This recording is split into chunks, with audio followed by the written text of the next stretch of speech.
계속해서 하나님 앞에 온전한 예배자로 서기 위한 아버지의 집으로 시리즈 말씀을 함께 살펴보고 있습니다. 하나님 앞에 온전한 예배자로 서기 위하여서 꼭 필요한 것 중에 결정판이 무엇이냐? 그것이 바로 순종이에요. 순종. 하나님이 우리에게 말씀하시는데 순종하지 않으면 그것은 아무런 효과가 없잖아요. 하나님은 궁극적으로 우리가 하나님의 뜻을 깨닫고 그 뜻 앞에 순종하는 참된 예배자가 되는 것을 원하세요. 그래서 저는 오늘 여러분들과 함께 우리가 어떻게 하면 하나님 앞에 순종하는 참된 예배자로 설 것인가, 오늘 말씀을 통하여 함께 은혜를 나누고자 합니다. 저는 여러분에게 오늘 먼저 질문을 하나 좀 드리려고 해요. 여러분들 예배 드리고 계시는데 하나님 앞에 정말 신실하게 예배 드리고 하나님을 잘 따라가면 우리의 인생 가운데 갈등과 이런 다툼 이런 게 완전히 사라질까요? 네, 아멘 하시는 분들도 계시고 또 고개를 이렇게 흔드는 분들도 계시고, 여러분 사실은요 예수 그리스도를 잘 믿어도요 우리 안에 갈등은 늘 있어요. 우리가 호흡하는 내내 이 땅에 생명을 가지고 살아가는 동안에는요 갈등과 다툼이 그쳐지냐? 그렇지 않아요. 그러면 어떻게 해야 할까요? 그 갈등과 그 다툼을 우리가 어떻게 해야 올바로 사는 걸까요? 갈등을 없는 것처럼 덮어버리거나 아무렇지도 않은 것처럼 참는다고 될까요? 여러분들 많이 참아보셨죠? 참으니까 어때요? 나중에 우리가 말하는 뚜껑이 열리죠. 그리고 폭발하게 돼요. 이 갈등을 제때 다루지 못하면 한두 번은 괜찮을지 몰라도 머지않아 나를 이상하게 만드는 어떤 힘이 되어서 폭발해버리고 마는 거예요. 그래서 갈등은 최대한 예방하고 잘 관리되어야 해요. 우리가 살아 숨쉬는 동안 항상 우리에게 갈등이 있구나 하는 사실을 인정하시고 받아들이시면 그 다음부터 우리의 태도는 어떻게 되냐면 그 갈등에 직면하면서 이것을 어떻게 하면 잘 예방하고 잘 다룰까 하는 건강한 태도를 취하게 된다는 거예요. 다른 사람들과의 갈등도 문제지만 사실은 우리 내면에도 항상 끊임없이 갈등이 일어나죠. 이렇게 해야 하는가, 저렇게 해야 하는가. 그런데 문제는 뭐냐면 이 갈등을 잘 관리하고 예방하는 방법을 어디에서 들은 적도 없고 배운 적도 없다는 거예요. 그런데 여러분, 성경은요 분명하게 우리가 어떻게 갈등을 다루고 관리하고 예방해야 하는지에 대해서 말씀해 주고 계세요. 하나님 앞에 신령과 진정으로 예배해야 하는데 내 마음에 갈등이 일어나, 오늘 큰 다툼이 일어나서 이 자리에 앉아 있다면 우리가 하나님 앞에 진정한 예배를 드릴 수가 있을까요? 그것은 불가능합니다. 하나님 앞에 신령과 진정으로 예배하기 위하여서는 너희가 형제에게 다툰 일이 있거든 그것이 생각나면 하나님 앞에 예물을 드리려다가도 그것을 내려놓고 먼저 화해한 뒤에 하나님 앞에 와서 예배를 드려라. 주님은 그렇게 말씀하고 계시거든요. 그렇게 하나님께서는 우리가 평안한 상태가 되어서 하나님 앞에 예배를 드릴 때 하나님께서는 우리의 예배를 받으시고 그것이 참된 예배로 드려진다라고 말씀하고 계세요. 그런데 그 약속을, 그 비밀을 가르쳐 주시는 것이 무엇이냐? 오늘 본문에 등장하는 아론의 쌍난 지팡이. 저는 이 아론의 쌍난 지팡이가 주는 교훈을 함께 살펴보면서 우리가 어떻게 하면 하나님 앞에 참된 예배를 드리고 순종하는 성도의 삶을 살 수 있을지 그 교훈을 함께 얻기를 원합니다. 자, 우리 안에 갈등이 일어날 때 그 갈등을 대하는 그리스도인의 바른 태도는 무엇입니까? 첫 번째로 갈등을 들고 주님 앞으로 나아가셔야 해요. 자, 어떻게 해야 된다고요? 주님 앞으로 나아가셔야 돼요. 오늘 이 아론의 쌍난 지팡이의 이야기를 제대로 이해하려면 오늘 본문의 배경이 되는 민수기 16장, 한 장 앞이 16장이죠. 이 16장의 내용을 먼저 아셔야 해요. 그래서 이 16장의 내용을 계속 살펴보면서 오늘 말씀을 함께 살펴보려고 해요. 이스라엘 백성은요, 원래는 애굽의 노예였어요. 그런데 여러분, 노예는 갈등이 있을까요, 없을까요? 노예는요, 갈등이 있기는 있겠죠. 그러나 별로 없어요. 왜 없냐? 노예는 한 가지 권한이 없는데 생각할 권한이 없어요. 뭐가 없어요? 생각할 권한이 없어요. 생각은 누가 하는 거예요? 주인이 하는 거예요. 노예가 생각하기 시작하면 그 집은 굉장히 어려워져요. 네. 그렇기 때문에 노예는 생각할 권한도 자기의 주장을 말할 권한도 없는 사람들이 노예예요. 그런데 하나님께서 그들을 애굽에서 구원하셨고 자유를 주셨어요. 말할 수 있게 된 거예요. 그러니까 그때부터 무슨 문제가 생겼냐면 그동안 내가 너무나 억눌려 있던 게 억울한 거예요. 그동안의 세월에 어려움과 서러움, 한이 한꺼번에 밀려 올라오면서 지금 이스라엘 공동체 전체를 위기 속으로 몰아넣기 시작해요.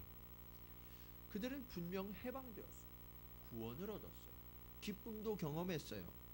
하나님이 함께 하셔서 날마다 구름 기둥과 불 기둥이 눈에 보여요. 하나님이 이스라엘 백성들을 이끄는 동안 먹이신 식량이 뭐예요? 만나죠. 우리가 지난주에 만나에 대해서 살펴봤잖아요. 이 신령한 양식을 먹고 하나님이 물을 먹이실 때도 그냥 먹이신 적이 없으세요. 쓴 물을 달게 하시고 반석을 터뜨리시고 기적을 베푸시면서 하나님의 살아계심을 나타내셨어요. 그런데 그렇게 하나님의 은혜가 아닌 날이 없고 하나님의 인도하심으로부터 떨어져 있던 날이 하나도 없던 이 이스라엘 백성의 마음속에 은혜와 감사를 완전히 다 쏟아버리게 하는 사건이 일어나요. 그게 뭐냐? 원망과 불평이에요. 여러분, 원망과 불평이 일어나면요, 우리를 인도하시는 하나님이 보이지 않기 시작해요. 그리고 나를 힘들게 하는 사람들이 보이고 나를 어렵게 하는 환경이 보이기 시작해요. 그것이 점점 더 커지면 어떻게 되냐? 반역이 일어나는 거예요. 여러분, 이들이 누구냐면요, 가장 존중받던 사람들이에요. 그리고 이들이 일어나서 당을 지으니까 이들에게 동조했던 사람들이 누구냐면 이스라엘의 지휘관 250명. 그러니까 조금 이름 좀 하고 조금 능력도 인정받고 권세도 있고 그런 사람들이 당신 훌륭합니다, 수고합니다 라고 박수를 받았던 사람들.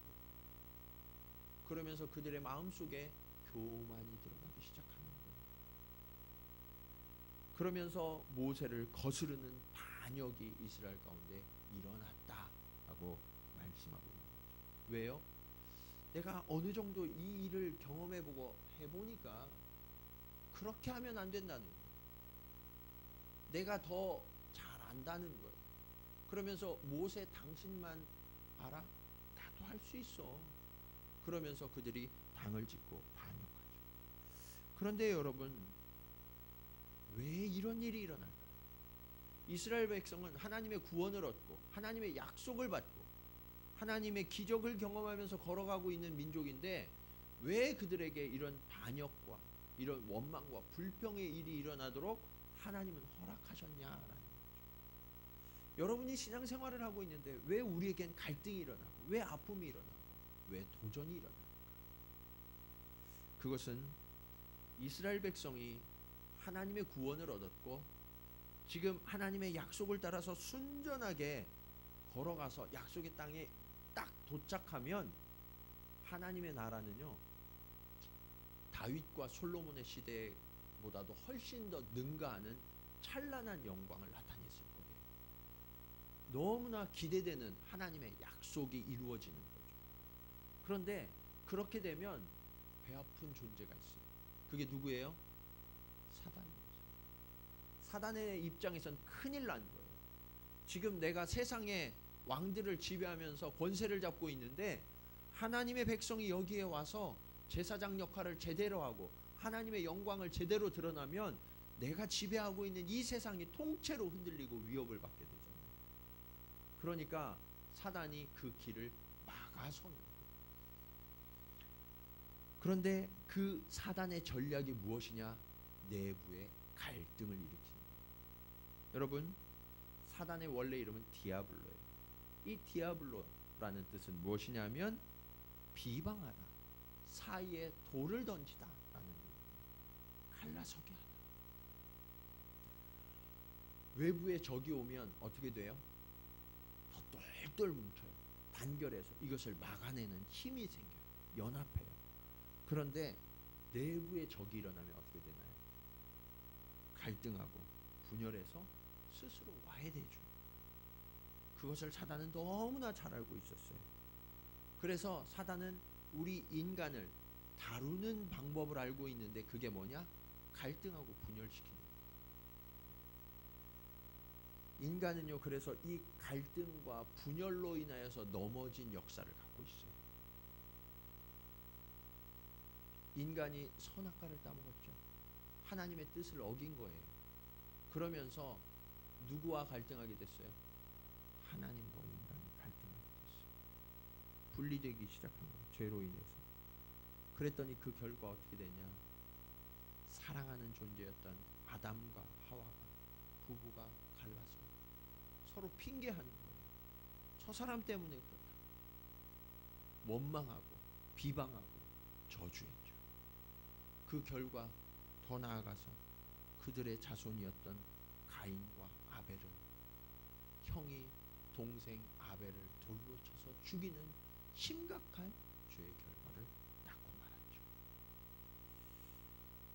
이처럼 사단은요, 우리 안에 갈등과 분열을 조장해서 우리가 하나님의 거룩함을 결코 이루어낼 수 없는 그러한 방향으로 우리를 무너뜨리는 거예요.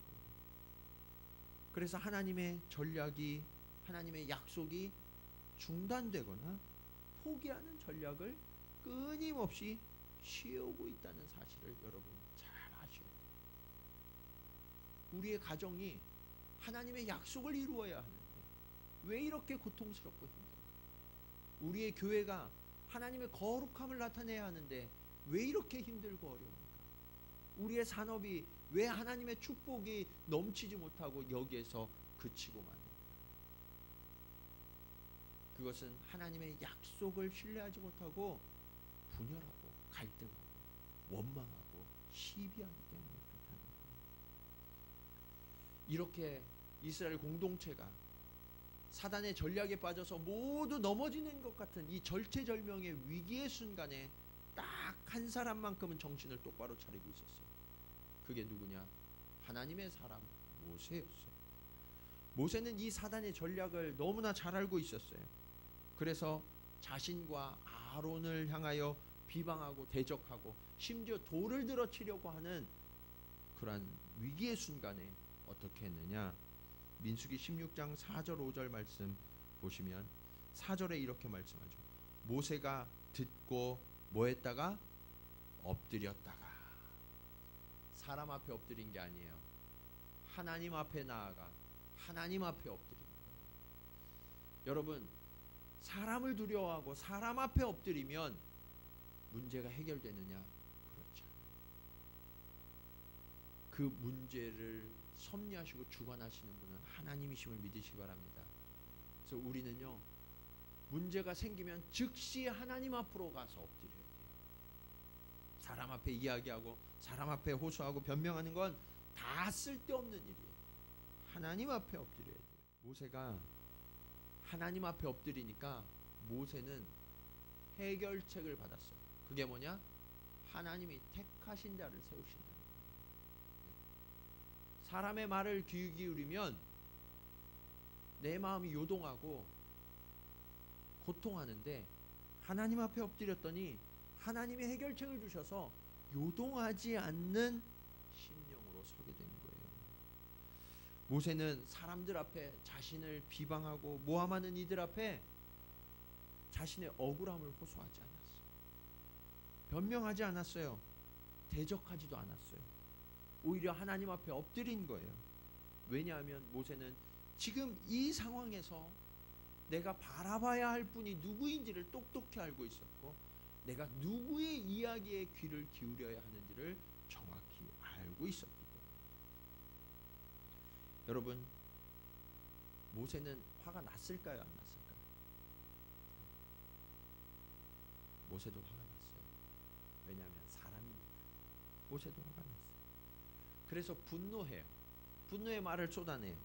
그런데 그것은 하나님을 향하여서, 사람을 향한 그런 비방이 아니라 오직 하나님께만 호소하는 모세의 모습을 성경은 말씀하고 있어요. 성경은요, 분명히 모세가 화나지 않았다고 말씀하는 게 아니에요. 모세가 화가 났어요. 어느 정도로? 심히 노했다라고 말씀하죠. 그런데 심히 노하여 누구에게로 갔어요? 하나님께로 가서 돌아보는 거예요. 돌아보면서 내가 무엇을 잘못했습니까? 분노하면요, 자기 자신을 먼저 돌아봐야 돼요. 하나님 앞에서. 사람들 앞에 억울함을 호소하는 건 다 쓸데없는 일이에요. 하나님 앞에. 나는 그들의 나귀 한 마리도 빼앗지 않고 한 사람도 해하지 않았습니다. 하나님 앞에 호소하는 것. 아무리 억울하고 아무리 화가 나도 사람들을 대하여 말하는 것을 그치세요. 오히려 하나님을 향하여 기도하는 입술이 될 때 하나님께서 우리의 간구를 들으시는 거예요. 그 앞에서 우리는 자신을 돌아보게 돼요. 하마터면 내가 분노에 빠져서 위험한 상황이 될 뻔했는데 하나님 앞에 내 자신을 돌아보면서 추스르게 되는 거예요. 이러한 모세의 태도 때문에 이스라엘 공동체는 분노에 휩싸이지 않고 파괴되지 않을 수 있었어요. 모세를 대적하는 이들이요, 그 주동자들 말고도 250명의 핵심적인 리더들이 있었잖아요. 여러분, 그렇다면 인간적으로 모세가 취할 수 있는 방법은 뭘까요? 그들을 압도할 수 있는 더 많은 숫자의 사람들을 내 편에 세우는 거예요. 우리가 주로 쓰는 방법이죠. 우리는 사람들에게 자꾸 이야기해요. 내 편이 되어달라고. 저 사람 나쁜 사람이라고. 배반했다고. 그렇게 자꾸 이야기해요. 그런데요, 만약 모세가 그랬다, 내 편을 만들고 그래서 이스라엘을 갈라지게 했더라면, 서로 비방하고 싸우게 했더라면 이후에는 어떤 일이 일어날까? 문제는 해결될지 몰라요. 그러나 서로 비난하고 비방하면서 그들의 마음에 입은 상처, 그 고통은 회복이 돼요, 안 돼요? 그것은 될 수가 없어요. 계속해서 반목하고 갈등할 수밖에 없는 구조를 만들었을 거예요. 여러분, 기억하세요. 사단은요, 비방과 분노에 사로잡힌 사람들을 사용할 수는 있어도 기도하는 사람은 이용할 수 없어요. 여러분이 억울할 때, 여러분이 비방을 당할 때, 나는 당연히 나를 변호할 수 있고 나를 호소할 수 있어요. 또 다른 사람들 향하여 악한 말을 할 수 있어요. 그러나 거기에는 해결책이 없어요. 우리의 마음에는 늘 갈등이 있죠. 우리의 상황도 우리를 갈등으로 몰아가는 일들이 늘 생겨요. 그런데 여러분, 이 순간부터 우리가 결단해야 될 게 있어요. 억울하다. 내 잘못이 아니다. 그러면서 분노하고 비방하면서 사단에게 밥을 주는 행위를 그치기를 바랍니다. 이제 우리는 입을 닫아야 해요. 입을 닫고 오직 하나님 앞에 엎드려 호소할 때 하나님께서 모든 문제를 아시고 저와 여러분을 위하여 일하시는 줄로 믿으시기 바랍니다. 자, 두 번째로 우리에게 갈등이 일어날 때 우리는 어떻게 해야 하는가? 사람의 권위가 아니라 주님의 권위에 순종해야 돼요. 여러분, 우리에게 갈등이 일어날 때 우리의 상황을 한번 돌아보고 또 우리의 마음을 한번 돌아보면요, 이런 일들이 있어요. 저 사람과 나와의 갈등이 있는데 그 상대 이야기를 따르고 싶지 않은 거예요. 또 우리 공동체가 있는데 우리 공동체가 함께 내린 결정에 내가 함께 하고 싶지 않은 거예요. 그런데 왜 그런 일이 있을까요? 그것은 내 마음속에 내가 저 사람보다 못한 게 뭐야? 내가 저 사람들보다 부족한 게 뭔데 나한테 이렇게 대우하는 거야? 하는 억울함과 불편한 마음이 우리 가운데 있는 거죠. 내 생각이 더 옳고 내가 그동안 경험한 거, 내가 가진 능력이 있는데 왜 저 사람들은 이걸 몰라주지? 하면서 인정되지 않고 수긍되지 않는 마음이 우리 마음 가운데 있는 거예요. 오늘 모세와 갈등하는 사람들의 이야기를 들어보면 그런 마음이 드러나요. 하나님이 세우신 모세를 인정하지 않으려고 하는 마음이 있는 거예요. 우리 안 갈 거야. 당신이 뭔데 오라가라 해. 난 그럴 생각이 없어. 이 반역에 주동했던 다단과 아비람은 모세를 바라보고 있었고요, 모세의 말을 거역하는 줄로 알았지만 그들이 아주 중요한 사실을 놓치고 있었어요. 그게 뭐냐? 바로 모세를 세우신 하나님을 깨닫지 못하고 있습니다. 우리도요, 우리에게 갈등을 일으키는 사람, 내 눈에 보이는 저 한 사람, 그 사람을 미워하고 그 사람과 함께하고 싶지 않은 마음이 들지 몰라요. 그러나 그 뒤에 계신 하나님을 볼 수 있어야 돼요. 지금 나와 그 상대방의 관계는요, 단순히 만난 관계가 아니에요. 하나님께서 섭리하셔서 만나게 하신 관계라는 사실을 우리는 결코 잊어서는 안 돼요. 많은 분들이요, 관계가 어려울 때마다 이렇게 이야기해요. 내가 사람을 잘못 봤어. 저 사람 저렇게 안 봤네. 전에는 괜찮은 사람이었는데 왜 저렇게 변했지? 그러면서 상대방을 원망하고 탓해요. 때로는 내 선택에 문제가 있다고 생각하면서 상대를 원망하고 비방하고 폭언을 하고 더 나아가서 폭력을 쓰는 사람들도 있죠. 하지만 그것은 우리의 관계를 주관하시고 섭리하신 하나님을 깨닫지 못하는 어리석은 행동이고, 여러분, 하나님이 실수하십니까? 하나님은 결코 실수하지 않으세요. 아니면 지금 우리의 갈등 상황이 하나님과 전혀 상관이 없거나 하나님도 어쩔 수 없는 일이 우리에게 일어나고 있는 걸까요? 그런 게 아니에요. 성경은요, 뭐라고 말씀하시냐면 참새 한 마리도 하나님이 허락하지 아니하시면 땅에 떨어지는 일이 없다라고 말씀하세요. 그렇다면 지금 우리에게 일어나고 있는 일, 그런 일은 결코 우연이거나 실수가 아니라 모든 일이 하나님의 섭리에 의해서 일어나고 있는 일이고, 나와 상대방의 관계도 하나님의 주권에 의해서만 맺어졌다는 사실을 우리는 인정해야 됩니다. 그때 비로소 우리는 상대가 바로 보여요. 내가 함부로 할 수 있는 존재가 아니라 아주 존귀한 하나님의 사람이었다는 사실이 보이는 거예요. 이런 말씀을 듣다 보면 우리의 마음 가운데 그런 생각이 들 때가 있어요. 목사님, 머리로는 다 알죠. 고개도 끄덕끄덕 해요. 안 되는데요. 마음으로 수긍이 안 되는. 사실 우리 주변에는요, 우리에게 너무나 큰 상처를 줘서 회복하고 싶지도 않고 회복하려고 해도 도저히 회복이 안 될 것 같은 그런 관계들이 있죠. 있어요, 없어요? 있어요. 그 사람 생각하기만 해도 머리가 너무 아프고, 예. 다시는 떠올리기 싫은데 목사님 오늘 왜 떠올리시면 그게 아십니까? 그런 마음이 우리 가운데 든단 말이에요. 너무 고통스러워. 그런데 여러분, 여기에서 우리가 고백해야 할 것이 있어요.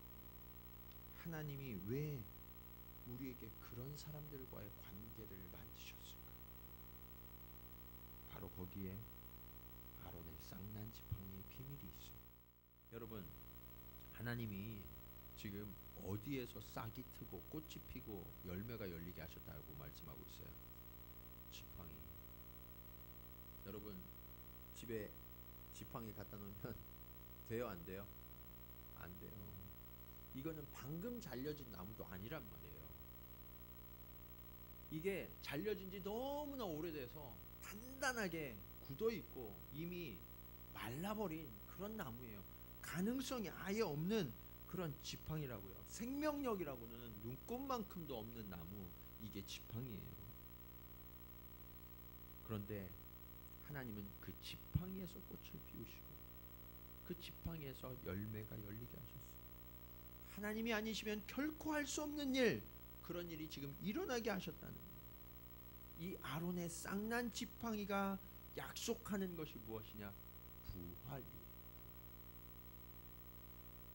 우리의 깨어진 관계가 완전히 분리되어지고 단단하게 굳어진 그 관계 속에서도, 도저히 회복의 가능성이 없는 그러한 관계 속에서도 하나님은 다시 싹이 트고 꽃이 피며 열매를 맺게 하시겠다. 이것이 하나님이 우리에게 주신 약속입니다. 살아가다 보면 깨어지고 틀어진 관계, 도저히 회복이 불가능하다고 생각되는 그런 관계가 있어요. 그러나 여러분, 하나님 앞에 서시면 그 모든 관계는 다시 회복되어지고 꽃이 피고 열매를 맺게 됨을 믿으시기 바랍니다.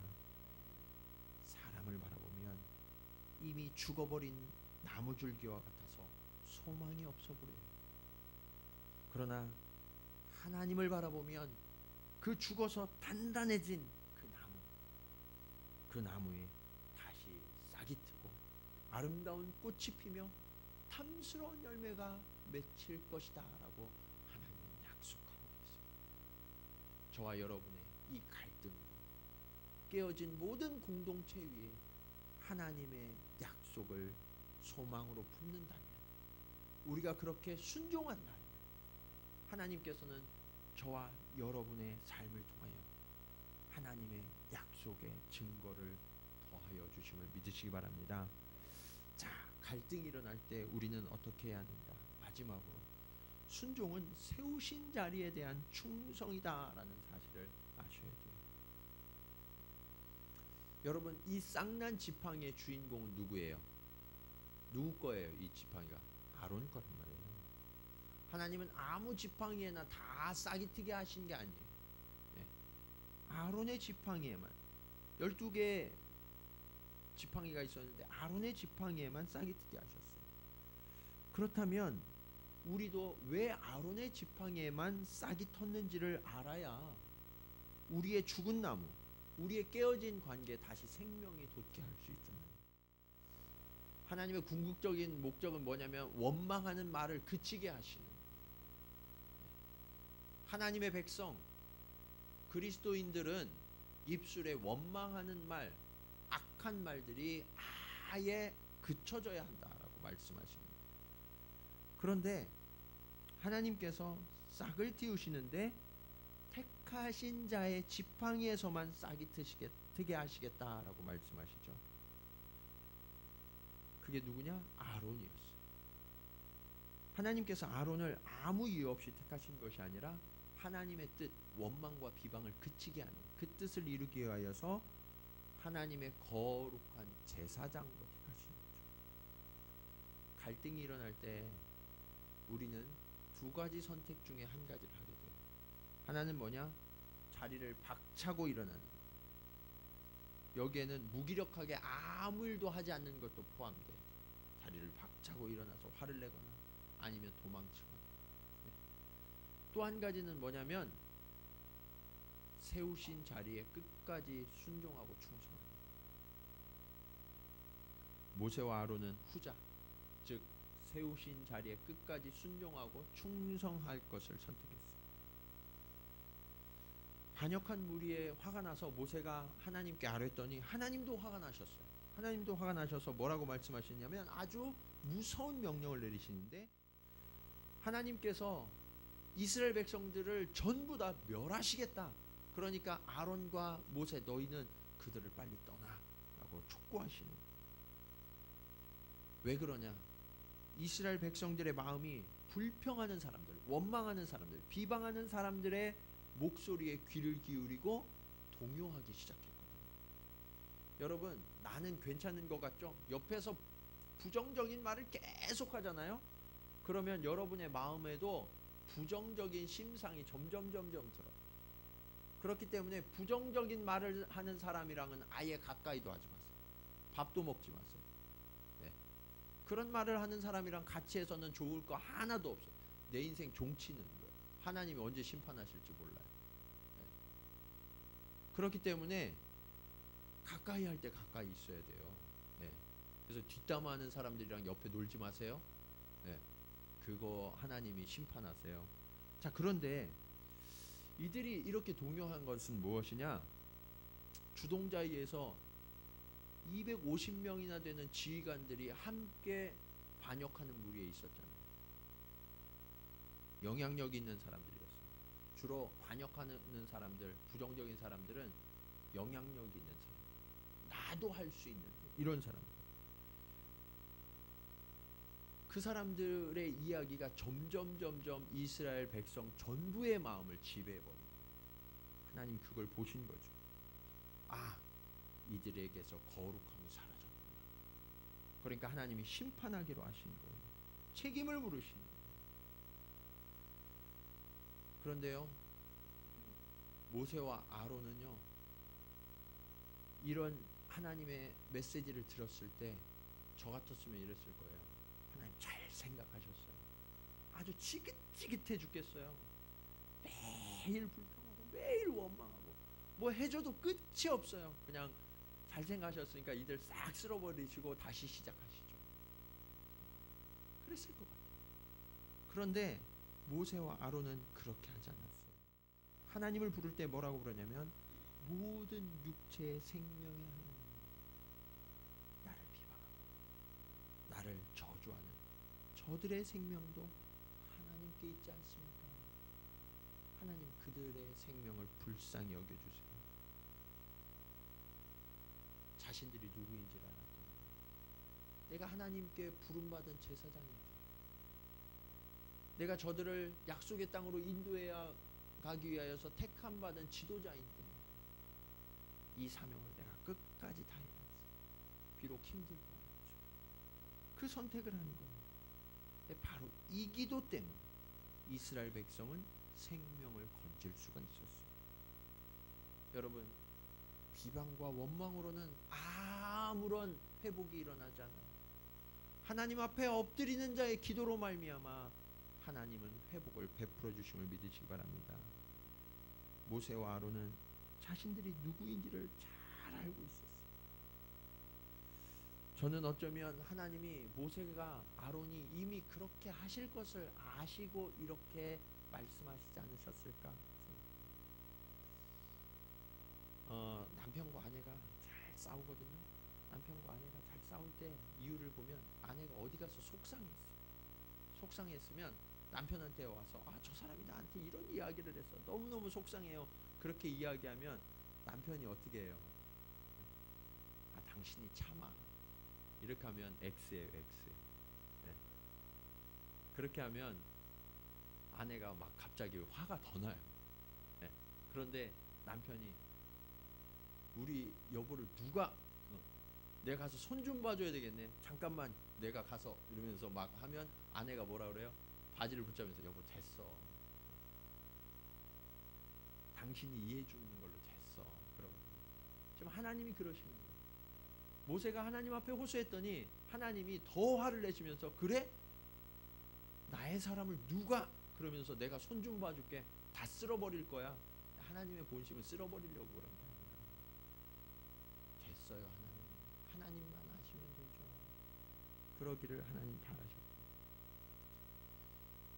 모세가 그렇게 하나님의 진노를 막아서서 백성을 구원하는 기도를 드렸을 때 하나님은 모세를 리더십 테스트에 통과라고 말씀하십니다. 내가 너를 저들의 리더로, 지도자로 잘 세웠구나. 여러분, 우리도요 세움받은 자리가 있어요. 아빠로, 엄마로, 남편으로, 아내로, 선생으로, 사장님으로, 상사로, 부하로, 학생으로 다 세워진 자리. 그 자리에서 우리는 하나님의 뜻을 나타내고 하나님의 약속을 이루어가는 하나님의 백성이 되어야 돼요. 우리가 모세와 같이, 아론과 같이 하나님 앞에 엎드리고 하나님 앞에 호소한다면 그 공동체는 우리 때문에 사는 거예요. 그런데 내가 원망하고 비방하면 그 공동체는 나 때문에 파괴되고 위험하게 되는 거예요. 여러분에게 있는 갈등, 그것은 하나님이 여러분을 탁월하게 세우시기 위한 리더십 테스트이심을 아시기 바랍니다. 그렇다고 여러분 무조건 다 용서하고 무조건 다 참아야 될까요? 그럴 수 있어요, 없어요? 없죠. 네, 없어요. 근데 여러분이 직접 나서서 할 필요는 없어요. 하나님이 다 수고하시고 하나님이 다 심판하세요. 민수기 16장 25절 이하에 보시면 내용이 좀 길어서 우리가 읽진 않고 제가 말씀드릴게요. 하나님께서 반역의 주동자였던 고라와 다단과 아비람에게 속한 모든 사람들에게서 이스라엘 백성 보고 빨리 떠나라고 하십니다. 그리고 어떻게 하시냐면 그들과 그들의 집이 순식간에 땅에 삼켜져요. 땅이 쩍 하고 벌어져서 그냥 통째로 그들과 그들의 집이 다 땅속으로 들어가 버려요. 그리고 그들이 들어가니까 땅이 딱 닫죠. 만화와 같은 일이 벌어집니다. 뿐만 아니라 그들에게 같이 동조했던 250명의 지휘관들 있잖아요. 하나님의 불을 담은 거룩한 향로에서 여호와의 불이 나와서 그 250명을 다 태워서 살라버리세요. 여러분, 하나님은요 하나님의 의와 거룩이 우리 공동체에 이루어지기를 원하세요. 그런데 더 불행한 일이 그 다음이에요. 하나님께서 이러한 진노를 행하시고 하나님의 거룩을 나타내셨는데 이스라엘 백성들이 마음이 불편한 거예요. 모세와 아론 때문에 저들이 죽었다. 너희들이 죽였다. 그러면서 또 원망하고 또 불평하는 거예요. 그러니까 하나님이 진노하셔서 그때는 아주 급하게 말씀하세요. 모세와 아론 그리고 그 백성들에게 빨리 엎드려라. 하나님 앞에 엎드리라는 거예요. 그런데 그 말씀을 듣고 하나님 앞에 엎드린 자는 다 살았는데 원망하고 불평하면서 계속 서서 대드는 자들, 그들은 어떻게 하셨냐?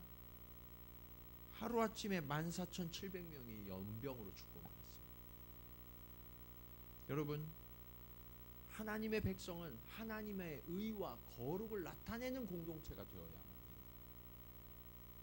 우리에게 있는 이 불의, 비방, 분열, 갈등, 이러한 것들을 이제는 내려놓고 주님 앞에 온전히 순종하는 마음으로 우리의 마음을 바꾸시기 바랍니다. 다른 사람 원망하지 마세요. 핑계하지 마세요. 시비하지 마세요. 그 사람 탓이 아니에요. 내가 하나님 앞에 엎드리지 않기 때문에. 우리가 맺고 있는 이 관계, 저 사람과 나와의 관계는 단순히 두 사람만의 문제가 아니라는 거예요. 우리가 속한 공동체만의 문제가 아니에요. 우리 가정만의 문제가 아니고 우리 교회만의 문제가 아니에요. 거기에는 분명 하나님이 함께 계시고 하나님이 섭리하고 계세요. 내 마음에 혹시라도 불편하고 섭섭한 마음이 들어오면 하나님 앞에 엎드려셔야 돼요. 여러분, 우리가 그 하나님을 신뢰하며 도저히 안 될 것 같은, 그 깨어져서 도저히 가능성이 없을 것 같은 그 어려운 문제, 그 파괴된 관계, 거기에도 하나님이 싹이 나게 하시고 꽃을 피우시고 열매 맺게 하신다는 사실을 기억하시기 바랍니다. 이것은 저와 여러분을 향한 리더십 훈련입니다. 테스트예요. 이 관계의 훈련은 사람이 아니라 하나님만을 바라보겠습니다 라는 순종의 훈련이기도 해요. 모든 것이 단절되고 죽은 것 같은 곳에서 싹을 틔우고 꽃을 피우고 열매 맺게 하는 부활신앙의 정수, 이것이 관계 훈련을 통해서 이루어진다라는 사실을 여러분 기억하시기 바랍니다. 여러분, 부활의 약속을 믿으십니까? 그렇다면 지금 저와 여러분이 살아가는 이 자리에도 우리의 깨어진 관계 속에 하나님이 다시금 싹을 틔우고 꽃을 피우고 열매 맺게 하심으로 인하여서 부활을 바라보게 하시고 저와 여러분이 그 부활을 체험하는 증인이 되게 하시겠다는 약속, 이것이 아론의 쌍난 지팡이가 되어 법궤 안에 넣어두게 하신 하나님의 뜻이에요. 이제 우리는 우리의 마음속에 그 하나님의 약속, 쌍난 지팡이를 깊이 두어야 합니다. 그리고 사람을 바라보고 사람 때문에 시험에 들고 원망하고 비방에 휩싸여서 사단의 도구가 되는 것을 그치고 이제는 나에게도 그 부활의 꽃을 피우고 열매 맺게 하실 그 주님을 바라보면서 그 회복을 향하여서 그 거룩한 공동체가 되는 것을 위하여서 하나님 앞에 엎드리고 하나님이 우리를 세우신 자리에서 충성하고 순종함으로 말미암아 하나님이 맡기신 이 사명을 끝까지 감당해내는, 우리에게 주신 이 모든 관계와 공동체를 살려내는 저와 여러분, 우리 동경지구촌교회가 되기를 주님의 이름으로 간절히 축원합니다. 기도하시겠습니다.